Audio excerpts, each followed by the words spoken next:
એવું કહેવાય છે કે 21st century currency is knowledge. જો આજના સમયની અંદર તમારી પાસે જ્ઞાન નહીં હોય, તમારી પાસે કોઈ એવી સ્કિલ નહીં હોય, તમારી પાસે આવડત નહીં હોય, તો સર્વાઈવ કરવું અઘરું છે. પૈસા તો ચલો 2 રૂપિયા ઓછા હશે તો આપણે કમાઈ લેશું, પરંતુ આજના યુગની અંદર જ્ઞાન હોવું ખૂબ જરૂરી છે. આજે મને થયું કે ચલો નેચરલ વેમાં તમારી સાથે એક એવા વ્યક્તિ વિશેષની મુલાકાત હું કરાવું કે જે મને ખૂબ પર્સનલી ગમે છે, પરંતુ તમને પણ એમનો જે અનુભવ છે જાણીને ગમશે. વિચાર કરો કે જે વ્યક્તિ 25 વર્ષથી શિક્ષણ ક્ષેત્ર સાથે જોડાયેલા હોય, તન મન ધનથી બધી જ રીતે, જે વ્યક્તિ માત્ર શિક્ષણને વ્યાવસાયિક દ્રષ્ટિએ નથી જોયું, પરંતુ એને થયું છે કે મારી અંદર કુદરતે જે એબિલિટી આપી છે હું મારા બાળકોને આપું. 25 વર્ષની અંદર એમનો જે અનુભવ છે, એમને જે વાંચ્યું છે, એમને જે સમાજને જે જોયા છે, ગ્રાઉન્ડ લેવલે જે લોકોને જોયા છે, અને બહુ ભંડોળ એમનું જીવન આખું આધ્યાત્મિક અને સાથે સાથે આ બાળકોને ઉછેરવામાં, જેમ મા તરીકે જ આમ જોવા જઈએ તો શિક્ષક તરીકે એક બીજી મા છે, બહુ બધો ખજાનો એમની અંદર પડ્યો છે. અને એ વ્યક્તિનું નામ છે હરદેવસિંહજી જાડેજા સાહેબ, જે મેં અગાઉ એમ કીધું એમ કે 25 વર્ષથી શિક્ષણ ક્ષેત્ર સાથે જોડાયેલા છે. હરદેવસિંહજીની થોડીક જીવનની જો હું વાતો કરું તો ચંદ્રસિંહજી હાઈસ્કૂલ ધ્રોલ ખાતે એ અત્યારે પ્રિન્સિપાલ તરીકે ફરજ બજાવે છે. બીજી વસ્તુ કહું તો ઉપરાંત ગુજરાત માધ્યમિક તેમજ ઉચ્ચતર માધ્યમિક શિક્ષણ ક્ષેત્રે પણ એ જોડાયેલા હતા. હાલ ગુજરાત રાજ્ય આચાર્ય સંઘમાં પણ તેઓ જોડાયેલા છે. હવે મહત્વની વાત એ છે કે જે સમયે એ કોલેજ કાળની અંદર હતા ત્યારે પણ ઇંગ્લિશનો એવો જમાનો, પરંતુ ઇંગ્લિશની સાથે સાથે સંસ્કૃતમાં પણ સ્નાતક અનુસ્નાતક થયા. લાવો આજે હરદેવસિંહજી જાડેજા સાહેબ સાથે એમના જીવનની વાતો કરીએ. એમની પાસે એવું શું છે કે જે મને તમને આપણા જીવનમાં ક્યાંક કામ આવે, અને એવા પ્રશ્નો પૂછવા છે કે જે એક પ્રશ્નનો જવાબ પણ જો મારા તમારા જીવનમાં ઉતરી ગયો સાહેબ, તો આજે તમે જે સ્ક્રીન પર જે વિડીયો જોવો છો એનો ધક્કો વસૂલ છે. આવો મળીએ હરદેવસિંહજી જાડેજા સાહેબ સાથે. હું હંમેશા એવું માનું છું કે તમે એક જ જગ્યા ઉપર બેસીને દુનિયાભરનું પરિભ્રમણ કરી શકો, દુનિયાભરનું જાણી શકો, તો એ વસ્તુ એટલે શું? તો એક જ છે કે પુસ્તક. તમે કોઈ કવિ, કોઈ લેખક, કોઈ મહાન વ્યક્તિના વિચારો બધું જ તમે એક જ જગ્યા ઉપર બેસીને ફરી શકો. પુસ્તકો વિશે મારે આજે જાણવું છે. હરદેવસિંહજી સાહેબ, મારે આપને એ પૂછવું છે કે તમારું મોટાભાગનું જીવન પુસ્તકોની આસપાસ વ્યતીત થયું છે. 25 વર્ષ ત્યાં ક્ષેત્ર સાથે છો અને તમને પુસ્તકો ખૂબ ગમે છે. તમારી ઘરે પણ આવી ત્યારે આમ બહુ મોટી લાઇબ્રેરી છે. તો એ પુસ્તકોની આસપાસ તમારું જીવન જ્યારે વ્યતીત થતું હોય, તો તમારા મતે પુસ્તકોની પરિભાષા શું હોઈ શકે અને પુસ્તકો એટલે શું? પુસ્તક માણસનો મિત્ર છે. જી. કોઈ એકલવાયી વ્યક્તિ હોય, એને મિત્ર ન મળે ત્યારે એ પુસ્તકનો મિત્ર બને છે. ઘણા બધા મિત્રો હશે, એ મિત્ર પોતાના સ્વાર્થ માટે ગમે તે કરશે, વાહ, પરંતુ પુસ્તક ક્યારેય કોઈને દગો આપતું નથી. ક્યા વાત હે. અને પુસ્તકથી વ્યક્તિનું જીવન ઘડાય છે. પુસ્તક લખનારનું વ્યક્તિત્વ પણ એની અંદર દેખાય છે, અને પુસ્તક વાંચનાર છે એને પોતે જે પુસ્તક લખેલું હશે એની અંદર જે લખાણ છે ને એની સાથે પોતે કઈ રીતે ઇન્વોલ્વ છે ને એ પણ એને અનુભવ થશે. બિલકુલ. રહી વાત પુસ્તક, પુસ્તક એ શું કહેવા માંગે છે જી. એ વધુ મહત્વનું છે. જ્યારે આપણે કોઈ સાથે વાત કરવી હોય તો એ વાત કરવા માટે આપણે થોડી પૂર્વ તૈયારી કરતા હોય. જી. કે આપણે ક્યાંય વક્તવ્ય આપવું હોય તો પણ માઇનર નોટ્સ કે આ કે કંઈક લખાણ કે કંઈક ચીટ જેવું બનાવીને કે મુદ્દાઓ ટાંકવીને આપણે જતા હોઈએ છીએ કે ભાઈ આ 2-4 વસ્તુઓ છે એ હું કહીશ. જ્યારે પુસ્તક છે એ કાયમી ટકી રહેવાનું છે. એટલે લેખક જે લખે છે ને પુસ્તકની અંદર એ પોતાનો જીવ રેડીને લખે છે, અને એ પુસ્તક કાયમી રહેવાનું છે. અને એ પુસ્તક છે એ લેખકના જીવનનો આયનો કહેતા અરીસો છે. એ અરીસો એ પુસ્તકની અંદર જોવા મળે છે. એટલે લેખક જે લખે છે એ પોતાની જિંદગીનો નિચોડ એની અંદર આપે છે, પોતાના અનુભવોનો નિચોડ આપે છે, અને લોકોને માર્ગદર્શન માટે એ પુસ્તક છે એ એક ભૌમિયા તરીકેનું પણ કામ કરે છે, એક દિશા સૂચક તરીકેનું કામ કરે છે, સાચી વાત. એક મિત્ર તરીકેનું કામ કરે છે, એક ગુરુ તરીકેનું કામ કરે છે, અને ઘણા પુસ્તકોમાંથી ઘણું ઘણું શીખવાનું પણ મળે છે. બિલકુલ. માત્ર પુસ્તકને એના ટાઇટલથી કે એના કવર ઉપરથી જજ ન કરવું જોઈએ. હમ. એ પુસ્તક લખવા પાછળની જે મહેનત છે, જે તે લેખકની, એ તમને શું આપવા માંગે છે એ પણ સાથે સાથે જોવું જોઈએ. એટલે મને તો મારા જીવનની અંદર પુસ્તકો અત્યંત વધુ વહાલા છે. મેં નાનપણથી જ મારો નિયમ હતો કે દરરોજ 2 પાના વાંચીને સૂવાનું, અને ધીમે ધીમે ધીમે ધીમે એ આ અત્યારના યુગ સુધી હજુ સુધી થોડું થોડું થોડું એ થોડા ઘણા અંશે જળવાઈ રહ્યું છે. બીજું હરદેવસિંહજી, આપને એ મારે પૂછવું હોય કે આપે પુસ્તક સાથે બહુ બધો સમય વ્યતીત કર્યો છે, તમને ખબર છે પુસ્તકો શું છે, બહુ સરસ વાત એક કરી કે એ ક્યારેય દગો નથી આપતા પુસ્તક. શોર્ટ એન્ડ સ્વીટમાં મારે આપને પૂછવું હોય કે તમારા મતે પુસ્તક એટલે શું, તો આપની વ્યાખ્યા શું હોઈ શકે? પુસ્તક એ મેં હમણાં જેમ કીધું એમ કે સર્વસ્વ છે. જી. દરેક પુસ્તકની પોતાની અલગ આભા જ હોય છે, એનું અલગ વ્યક્તિત્વ હોય છે, કે એની અંદર લેખકે શું આપ્યું છે અને લેખક શું કહેવા માંગે છે. એની અંદર લેખકના પોતાના એકના જ વિચારો નથી હોતા. જ્યારે લેખક લખવા બેસે છે ને, ત્યારે એ સૌથી શ્રેષ્ઠ કેમ આપવું ને એનો પૂરો પ્રયત્ન કરે. જી. નાના હતા ત્યારે ભણતા ત્યારે આપણી રફ બુકો છે એ જોયા જેવી હોય, અને ફેર બુકો પણ આપણી જોયા જેવી હોય. રફ બુક અને ફેર બુકમાં ઘણો ફરક છે, કારણ કે એમાં વિદ્યાર્થી છે એ લખીને આપતો હોય ને, ત્યારે એને એમ જ હોય કે હું મારા જે પરીક્ષક છે એને હું કેટલું કેટલું કેટલું સારું સારું સારું આપી શકું છું. એમ પુસ્તકો જે છે એ લેખકની શ્રેષ્ઠમાં શ્રેષ્ઠ જે લેખકની કેપેસિટી હોય છે ને, એના કરતાં પણ વધુ આપવાનો લેખકે પ્રયત્ન કર્યો હોય છે. કારણ કે આપણે તૈયાર થઈને જઈએ છીએ તો પણ આપણે ઘણી બધી ટાપટીક કરીને જતા હોઈએ છીએ, બરાબર. છેલ્લી ઘડીએ જ્યારે નીકળીએ છીએ ને ત્યારે અરીસામાં આપણે આપણું મોં જોઈને બેસીએ છીએ, કે આપણા વાળ સરખા કરીએ છીએ, કપડાં સરખા કરીએ છીએ. એમ પુસ્તક તૈયાર કરતી વખતે લેખકનો પસીનો એની અંદર જ્યાં સુધી પુસ્તકની અંદર દેખાતો નથી, પસીનાની ગંધ આવતી નથી ને લેખકની, ત્યાં સુધી એ પુસ્તક બનતું નથી. વાહ. બીજી વસ્તુ સાહેબ, કોઈ પણ કવિએ લેખકે એક પુસ્તક લખ્યું હોય તો એનું જીવનનું કદાચ આખા જીવનમાં કદાચ એક જ પુસ્તક કોઈ કવિ કે કોઈ લેખક લખી શકે, આખા જીવનનો નિચોડ આપને એક નાની એવી રકમમાં મળી જતો હોય છે, અને આપણા જીવનમાં હંમેશા એ બુક સચવાતી હોય છે. આપણી પાસે લાખો હજારો જે પણ પુસ્તકો હોય તો કોઈના આખા જીવનની જે મૂડી છે એ આપને બુક સ્વરૂપે મળી જતી હોય છે, તો બહુ મોટો ફાયદો થતો હોય છે. જુઓ, પુસ્તક છાપવાનો ખર્ચ નથી, કાગળનો ખર્ચ નથી. જી. પુસ્તકને માર્કેટમાં વેચવું અઘરું નથી. સામાન્ય રીતે હવેના સમયની અંદર પુસ્તકો મફત આપવાનો પણ ક્રેઝ જાગ્યો છે. જ્યારે પુસ્તકો છપાતા ત્યારે સૌથી ઓછી રકમ છે ને એ લેખકની રોયલ્ટી હોય છે. કારણ કે પુસ્તક લેખકને જે મળે છે પુસ્તકમાંથી, એના કરતા પ્રકાશકને વધુ મળતા હોય છે પૈસા. બરાબર.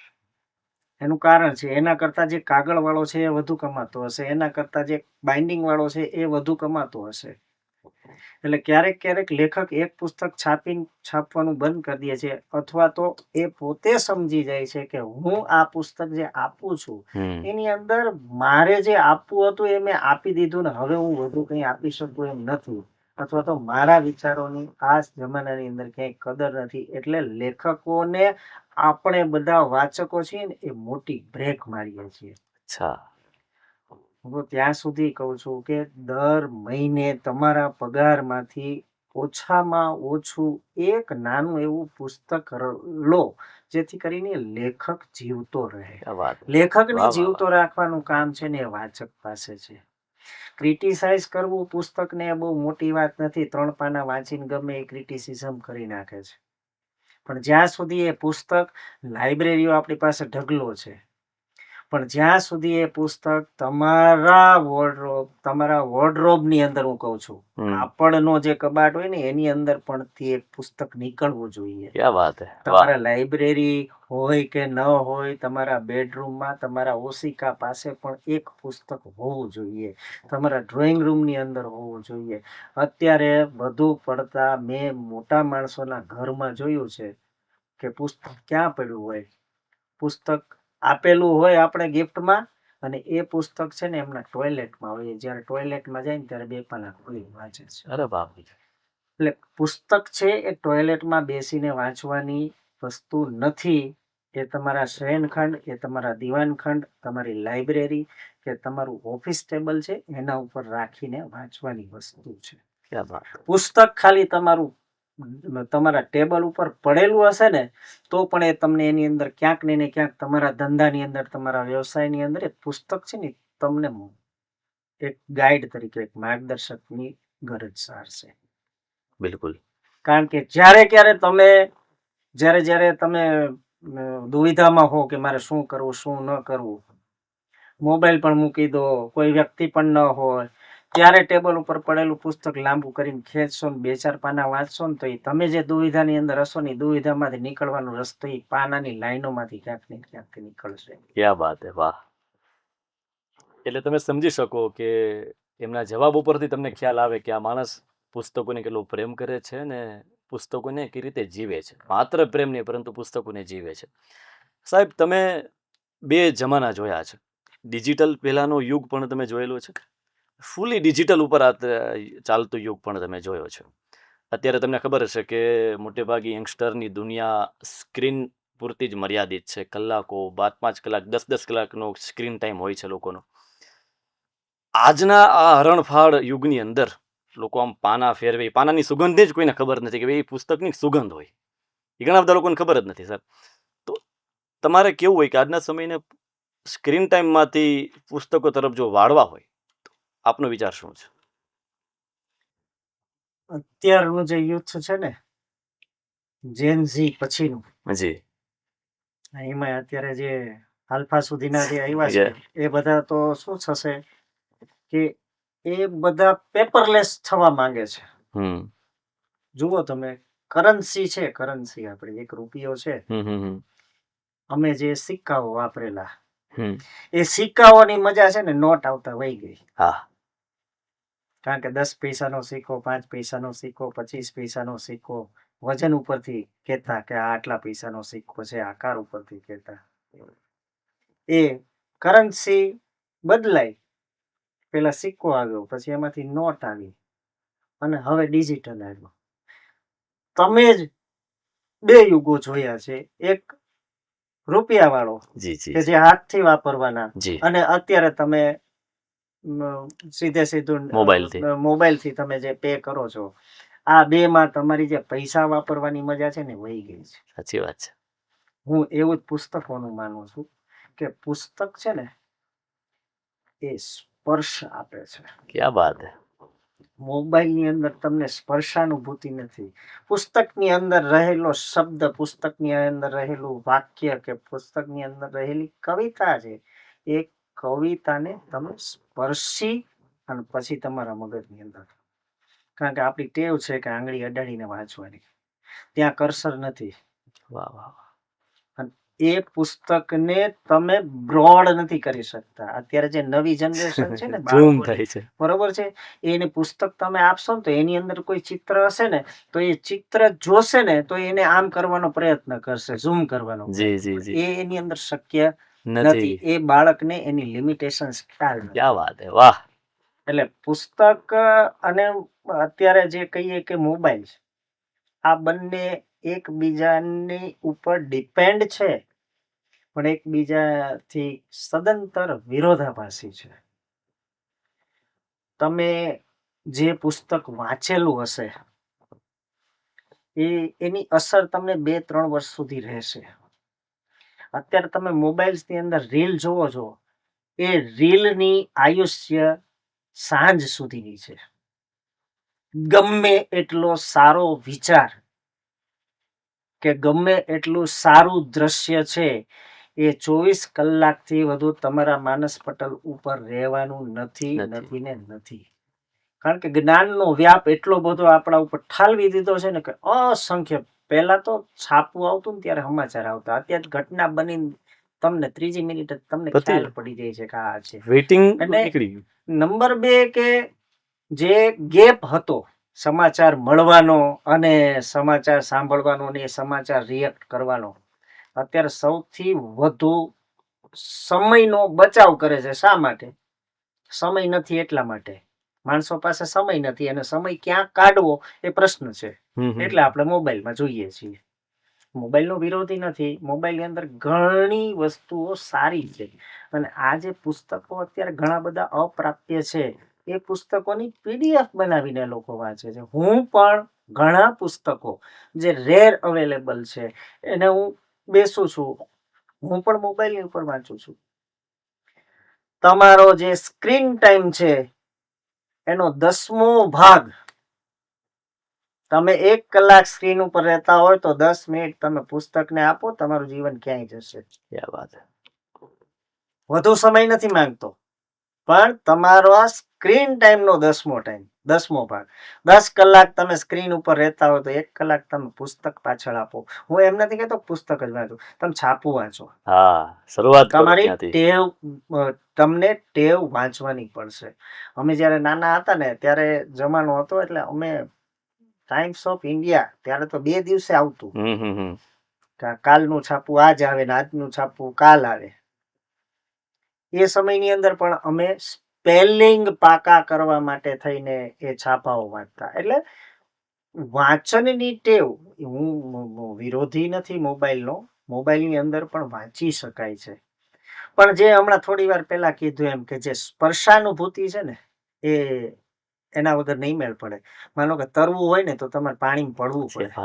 પાણીમાં ન પડો ત્યાં સુધી તરતા ન આવડે, ગમે એટલી રીલ જોવો, ગમે એટલું તમે મોબાઈલની અંદર તમે 100 કલાકનો રીલ જોઈ લ્યો અને પાણીમાં પડો તો પાણીમાં પડવાની જે મજા છે એ મોબાઈલમાં પડવાની મજા નહીં આવે. ક્યાં વાત.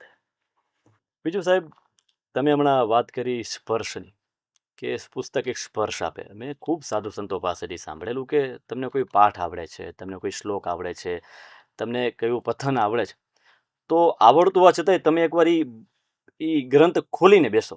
તમને હનુમાન ચાલીસા મોઢે આવડે છે છતાં પણ હનુમાન ચાલીસા તમારી સામે છે તેને ખોલો. ધેટ મીન્સ ત્યાં પણ એવું કહેવા માંગે છે કે એ વાંચો, લીટીએ તમારી આંગળી અડવી જોઈએ. આ એક મોટી વાત છે. બીજું સાહેબ, તમે હમણાં અંગ્રેજી ભાષાની વાત કરી કે તમે જે તે ટાઈમે ટાઈમ્સ ઓફ ઇન્ડિયા ને બધું વાંચતા, એટલે ત્યારથી જ તમારી અંદર ધીરે ધીરે વસ્તુ ડેવલપ થતી.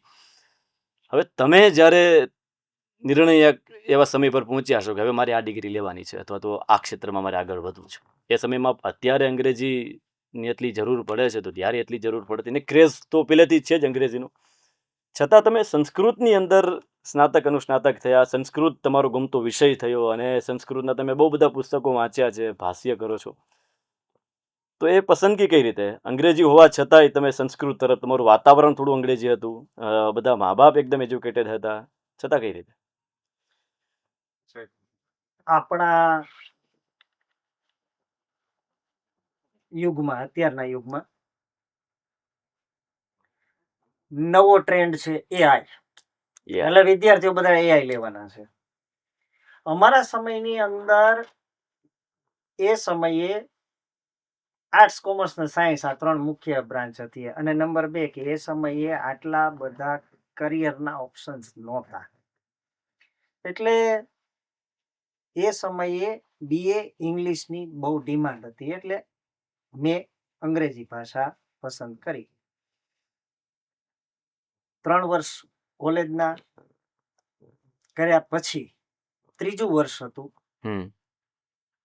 અને એ 3જા વર્ષની અંદર હું પેપર આપતો હતો ત્યારે પેપરની અંદર એક સંસ્કૃતના પ્રોફેસર બેન હતા. એ થોડી થોડી વારે આવે, નીકળે, જાય, મારા ઉપર હાથ મૂકે. અચ્છા. અને પેપર બહાર દઈ અને નીકળ્યો. જો કે ત્યારે એ સમયે કમ્પલસરી સંસ્કૃત આવતું, અને હું સંસ્કૃતમાં એ સમયે સંસ્કૃત તો ફરજિયાત હતું જ, મારો સબસિડરી સંસ્કૃત હતો વિષય. એટલે બહાર નીકળ્યો અને છેલ્લે પેપર આપ્યું ત્યારે બેને એટલું કીધું કે તું અંગ્રેજી ભાષાનો વિદ્યાર્થી નથી. અચ્છા, આવું તમને કીધું? આવું મને કહ્યું. ઓકે. નંદિનીબેન કરીને હતા. અચ્છા, નામ સાથે આપને યાદ અને છે? અને બહુ પ્રેમાળ અને બહુ મને દીકરાની જેમ રાખેલો એમણે. એટલે મેં કીધું બેન શું કરવું? મને કે સબસિડરીમાં તો છે જ, આવતા વર્ષે ફોર્મ ભરી દે અને તું ગ્રેજ્યુએટ થઈ જા. એમના માર્ગદર્શનની નીચે હું BA ઇંગ્લિશ થયો અને પછી એમણે જ મને કહ્યું કે તું MA પણ કર. એટલે MA પણ સંસ્કૃત કર્યું. માત્ર અને માત્ર જેટલા લોકો કેરિયરની પાછળ દોડે છે કે આપણે આ વિષય લઈને કરીએ છીએ, બરાબર છે, તો આ વિષય આપણને મદદરૂપ થાય, તો એ જે દોટ હતી ને, હું અંગ્રેજીની અંદર પણ એટલો જ પાવરફુલ હતો કે જેટલો સંસ્કૃતમાં હતો. સંસ્કૃત મારા ઘરની અંદર પૂજ્ય પાંડુરંગ શાસ્ત્રી આઠવલેના સ્વાધ્યાય કાર્યને લીધે અમે સંસ્કૃત સાથે પૂરો પરિવારનો નાતો છે. મારા મમ્મી, મારા પપ્પા, મારો ભાઈ, મારી બેન, અને હવે તો બધા આખો પરિવાર આખા સંસ્કૃતની સાથે જોડાયેલા છીએ. પણ જે મજા સંસ્કૃતના કાલિદાસમાં છે એ શેક્સપિયર નથી આપી શકતો. વાહ, આ ખજાનો છે આપણી પાસે. આપણી પાસે જે સંસ્કૃતનો ખજાનો છે, એક બાજુ સંસ્કૃત સાહિત્ય મૂકો અને એક બાજુ દુનિયાભરનું વિપુલ સાહિત્ય મૂકો, સંસ્કૃત સાહિત્ય વધશે. આજના યુવાનોને સાહેબ આ ખબર જ નથી કે આપણી પાસે જે વિપુલ માત્રામાં જે વસ્તુ પડી છે. સર, તમને શું લાગે છે, યુવાનો ઘણા બધા નીડી હોય છે, જેને જાણવું હોય છે, દેવાવાળા ખૂટે છે, અથવા તો કોઈ માર્ગદર્શન નથી, અથવા તો જાણે કે આ વિડીયો જોઈને કોઈ યુવાને થયું કે મારે સંસ્કૃતમાં ખૂબ બધું વાંચવું છે, આગળ વધવું છે, તો શરૂઆત ક્યાંથી કરવી જોઈએ, શું કરવું જોઈએ? પહેલા તો જે અંદરથી ઉત્સાહ આવવો જોઈએ. જ્યાં સુધી વ્યક્તિ ખાલી વિડીયો જોઈને કે કોઈનું જોઈને એમ થશે કે ચાલો મારે આ કરવું છે, આ કરવું છે, આ કરવું છે, તો એ મજા નહીં આવે. બરાબર. અને એ જે આપણે એમ કહીએ ને કે સ્મશાન વૈરાગ્ય, સ્મશાનની અંદર જઈએ એટલે આપણે એમ થાય થોડાક દિવસ બધું છોડી દેવું છે, આપણે કઈ નથી કરવું. પણ સ્મશાનની અંદર રહેવાનું આપણે પસંદ નથી કરતા. સ્મશાને જવા વાળો છે ને, એ આપણને સંદેશો આપે છે કે તારી છેલ્લી ગતિ આ છે. એમ સંસ્કૃત ભાષાને આપણે માત્ર વિધિ વિધાન પૂરતી જ સીમિત રાખી છે. અમુક જે શ્લોકોની મજા છે, અમુક ગદ્યની મજા છે, એ જે સંસ્કૃતમાં જાણી, સંસ્કૃતમાં જોઈ અને જે મજા આવે છે ને, એ મજા એના ભાષાંતરમાં નથી આવતી. ક્યાં વાત. સાહેબ, આના ઉપરથી જ મને એવો સવાલ થાય કે એક યુવાન તરીકે સૌથી વધારે મેં સંસ્કૃત ગ્રંથ વિશે જાણ્યું હોય, વાંચ્યું હોય તો શ્રીમદ ભગવદ્ ગીતાજી. હવે ચાલો કે મારે શરૂઆત કરવી છે, તો મારે ક્યાંથી શરૂઆત કરવી જોઈએ? મારે ગુજરાતી વાંચવું જોઈએ, સંસ્કૃત જ વાંચવું જોઈએ, અથવા તો એનું ભાષાંતર વાંચવું જોઈએ? બિગનર તરીકે મારે ક્યાંથી સ્ટાર્ટ કરવું જોઈએ? પહેલા તો મેં જેમ કીધું એમ કે પહેલા રસ કેળવાવો જોઈએ. જી. બે પ્રકારના ગ્રંથો આપણા સાહિત્યની અંદર મળે છે. જી. એક વાર્તા સ્વરૂપે મળે છે અને બીજા બોધ સ્વરૂપે મળે છે. જેમ કે રામાયણ છે, ભાગવત છે, આ જે બધા ગ્રંથો છે, એ ગ્રંથો છે એ વાર્તાના સ્વરૂપે છે, જેથી કરીને એની અંદર તમને રસ પડે. બીજું છે ઉપનિષદો છે, આરણ્યકો છે, વેદો છે, ઉપનિષદો છે, અને સૌથી વધુ કે શ્રીમદ ભગવદ્ ગીતા છે. બરાબર. તો આ બધા જે ગીતા, આ જે ગ્રંથો છે બધા, એ ગ્રંથો બોધાત્મક ગ્રંથો કહેવાય, કે એની અંદર તમને તમારી જિંદગીની ફિલોસોફી સમજાવે. અને પેલામાં વાર્તા છે. હવે તમને કઈ બાબતમાં રસ છે એ બાજુ પહેલા જવું જોઈએ. માનો કે તમને વાર્તાઓમાં રસ છે, તો પછી તમે વાલ્મીકી રામાયણ ચૂઝ કરો કે મહાભારત ચૂઝ કરો. મહાભારત તો એક બુકમાં આવી શકે એવું છે નહીં. અત્યારે આપણને એક બુકની અંદર મહાભારત આપે છે, પણ મહાભારતની અંદર 1 લાખ શ્લોકો છે. અને ખાલી વજન કરીએ ને તો 10 થી 12 કિલો જેટલો વજન થાય એના ભાષાંતર સાથેનો. વાહ. એટલે જે વાંચવું છે એની અંદર પહેલા રસ લ્યો અને પછી તમે આગળ વધો કે તમારે શું જોઈએ છે. બિલકુલ. બોધાત્મક જોઈતું હોય તો તમે શરૂઆત કરો સહેલામાં સહેલી ગીતા. સર્વોપનિષદો ગાવો દુગ્ધા ગોપાલ નંદન, બધા જ ઉપનિષદોનો સાર છે ને એની અંદર છે. ગીતાજીની આપણે વાત કરતા હોય અને જાડેજા સાહેબ પાસે આપને એમ થાય કે એકાદો શ્લોક તમને જે ગમતો હોય, મારી એવી ઈચ્છા છે કે ઓડિયન્સને તમે જણાવો તમારો ગમતો શ્લોક, શોર્ટ એન્ડ સ્વીટ કોઈ પણ. મને તો ગીતાનો અંત છે ને વધુ વાલો છે. જી. કે મને ભગવાન કૃષ્ણનો નથી વાલો કે સંજયનો વાલો નથી, મને અર્જુનનો ગ્રંથ શ્લોક એક વાલો છે સૌથી. કે 18મા અધ્યાયની અંદર અર્જુને કીધું હતું કે નષ્ટો મોહ સ્મૃતિ લબ્ધ્વા, મારો મોહ નાશ પામ્યો છે અને મને સ્મૃતિ થઈ ગઈ છે. ત્વત્પ્રસાદાન મયા ચ્યુત સ્થિતોસ્મિન ગત સંદેહ કરિષ્યે વચનમ તવ. કરિષ્યે વચનમ તવ એટલે કે ભગવાન આ બધું છોડ્યું, બધું મારો થયો મોહ મારો દૂર, સ્મૃતિ પામ્યો ભરપૂર, સર્વ સંદેહો સમી ગયા, સ્થિર થયો છું. કરિષ્યે વચનમ તવ, કરિષ્યે વચનમ તવ. આ કરિષ્યે વચનમ તવ છે ને એ જ અર્જુન પાસે ભગવાનને બોલાવવું તું. ઈ જે બોલ્યો ને ઈ કયા ભાવથી બોલ્યો? ઈ એક રાજા તરીકે નથી બોલ્યો, એક મિત્ર તરીકે નથી બોલ્યો, એક શાળા તરીકે નથી બોલ્યો, પણ એક ગુરુએ આખો 18 અધ્યાયનો જે આખો ગ્રંથ આપ્યો ને પછી છેલ્લે આ બોલે છે. સાહેબના હું જાજા વખાણ કરું ને સાહેબને ગમે નહીં, સાહેબ આમ નીચું જોઈ જાય અને એને આમ એવું લાગે કે વધારે વખાણ થાય છે. પણ હમણાં થોડાક દિવસ પહેલાની જ વાત, ગીતા જયંતિ હજી જાય છે. સાહેબ જે સ્કૂલની અંદર આચાર્ય છે એ સ્કૂલના 10, 12, 15 વર્ષના જે વિદ્યાર્થીઓ, મને વિડીયો બતાવ્યો તેમને, સાહેબ ગીતાજીનું અધ્યાય સંસ્કૃતમાં એકદમ મોઢે બોલે છે અને બહુ મોટી વાત છે યાર. અને એ જે બાળકો બધા હતા એકદમ લોઅર મિડલ ક્લાસમાંથી આવતા હતા અને જે ગીતાજી ફળફળાટ બોલે છે સાહેબ, આ ક્યાંથી આવે? આવા આચાર્ય હોય, આવા વ્યક્તિઓ આપણી પાસે હોય અને આવા શિક્ષકો હોય ને ત્યારે હોય. બાકી સર સરસ આરામથી 10 થી 6ની નોકરી કરી શકે, પરંતુ ના, એની અંદર જે પડ્યું છે કે હું લોકોને આપું. સાહેબ આજના યુવાનોને તમારા શોર્ટ એન્ડ સ્વીટ કોઈ મેસેજ આપવો હોય કે ભાઈ હરદેવસિંહજી જાડેજા સાહેબ આજના જેટલા બી યુવાનો છે ને કંઈક આમ સંદેશો નાનો એવો આપવો હોય તો શું આપો? સંદેશ તો ગીતાની જ વાત થઈ છે તો ગીતા જેવો સંદેશ કોઈ નથી. ગીતા છે ને એ એવો ગ્રંથ છે, એ સમયે હિન્દુ પણ નહોતા, મુસ્લિમ પણ નહોતા, ખ્રિસ્તી પણ નહોતા, કોઈ નહોતું. અચ્છા. એ ગ્રંથ એવો છે કે ભારત માટે નહોતો, પાકિસ્તાન માટે નહોતો, બાંગ્લાદેશ માટે નહોતો, આફ્રિકા માટે નહોતો, અમેરિકા માટે નહોતો. ઓકે.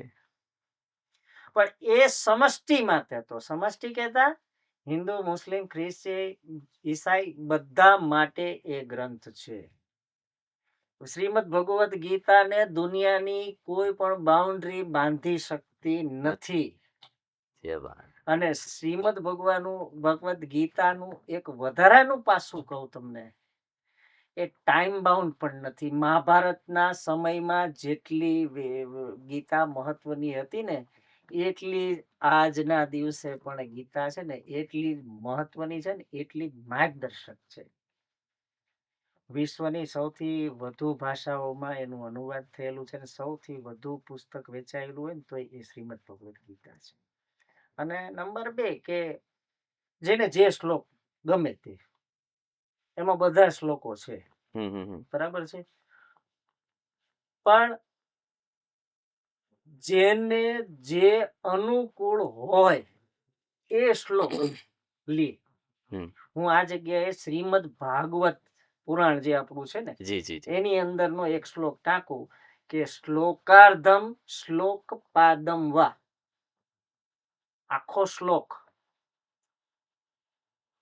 શ્લોક ન મળે તો શ્લોકાર્ધમ એટલે કે શ્લોકનો અડધો ભાગ. 4 ચરણનો શ્લોક હોય એમાંથી કા તમે 2 ચરણ લ્યો અને કા શ્લોક પાદમ વા એટલે કે ચોથા ભાગનો શ્લોક છે ને મેં જે હમણાં શ્લોક કીધો તમને નષ્ટો મોહ, બરોબર, એનું કઈ નહીં, ખાલી છેલ્લો ભાગ લ્યો, કરીશ્ય વચનં તવ, ભગવાન પૂરું તું થઈ ગયું. કહીશ એમ કહીશ, તું કહીશ એમ કરીશ, વાત પતી ગઈ. બહુ મોટી વાત છે. આટલું કરે તો પણ ઘણું છે. બિલકુલ બિલકુલ. અને ભગવદ ગીતા જેવો ગ્રંથ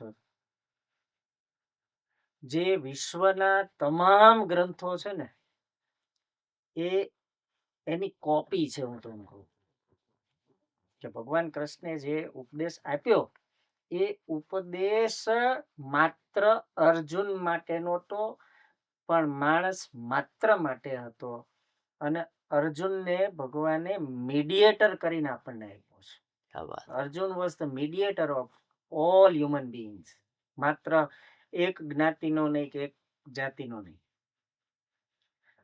અને જે સનાતન હિન્દુ સંસ્કૃતિ આપણે કહીએ છીએ એ સમયે જો હિન્દુ નહોતો શબ્દ, ગીતાની અંદર કે હિન્દુ શબ્દ જ નથી. અચ્છા. વૈદિક શબ્દ છે એ પણ એના જુદા અર્થમાં છે, સનાતન શબ્દ છે એ અલગ પરિપ્રેક્ષીમાં છે, પણ ધર્મ તરીકે કોઈ પણ શબ્દ ગીતામાં વપરાયો નથી. ધર્મ કયો કે જે તમારે ધારણ કરવાનો છે એ અર્જુનને માત્ર ભગવાનને શું કરવું હતું કે એને લડવા માટે તૈયાર કરવાનો હતો. અર્જુન પેલા બોલી ગયો કે સ્થિદંતી મમ ગાત્રાણી, હું નહીં કરી શકું, બરાબર. એટલે ઈ અર્જુનને ઊભો કરી અને એને લડાઈ કરવા માટે તેને મોકલવાનો ને આ જ મહત્વનું એનું કામ હતું. હવે અર્જુન બેસી ગયો. હવે ઘણા આજે તમે યુથની વાત કરો છો તો ઘણા યુથની અંદર યુવાનોનો પ્રશ્ન થાય કે સામે સામ સામે 18 અક્ષરની સેના હોય, બરાબર, એક બાજુ 11 ને એક બાજુ 7.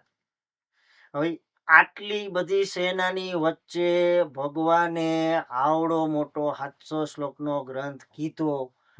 Is it viable? Is it possible?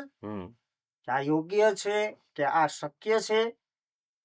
અરે ભાઈ, અત્યારના તમામ યુદ્ધો રોકવા માટે ઘણા બધા લોકો, મોટા મોટા દેશના જે લોકો હોય, મોટા દેશના જે નેતાઓ હોય, એ કોન્ફરન્સની અંદર ભેગા થાય, એકઠા થાય, વાતોચીતો કરે ને યુદ્ધ ટાળવાની કોશિશ કરે.